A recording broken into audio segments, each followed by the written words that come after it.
Could alligators survive in the sewers of New York City? The city sewer commissioner once staged a gator hunt.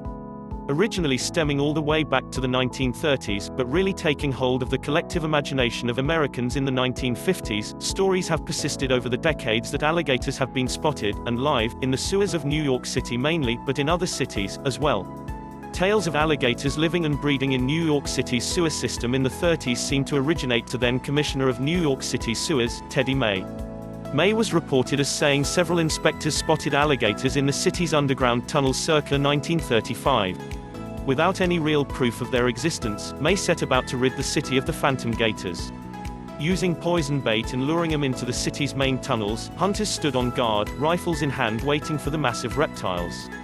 No sightings of the alligators were filed during the campaign. However, in 1937, May declared the city's sewers were safe for rodents and waste products, once again. In the 1950s, stories of alligators in NYC sewers caught the imaginations of Americans all over again. This time, the story had changed a bit.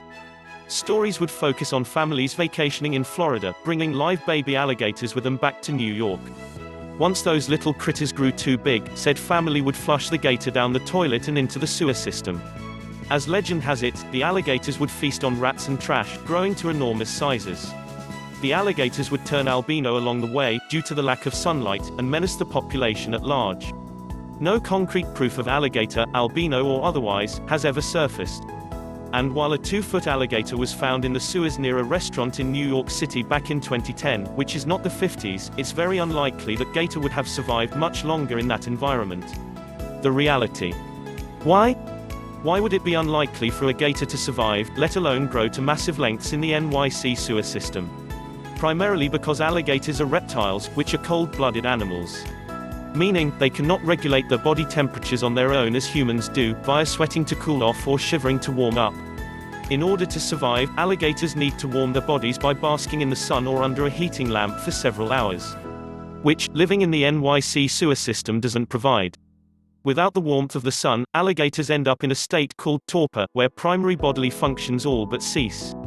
And while they can survive several months in this state, like throughout winter, without eventual exposure to the sun, gators would eventually die. And, no, even in the unlikely event that an alligator did manage to survive for any length of time in the cold, darkness of a sewer, it wouldn't turn albino. Albinism is a mutation in the genetic code that occurs during the gestation process.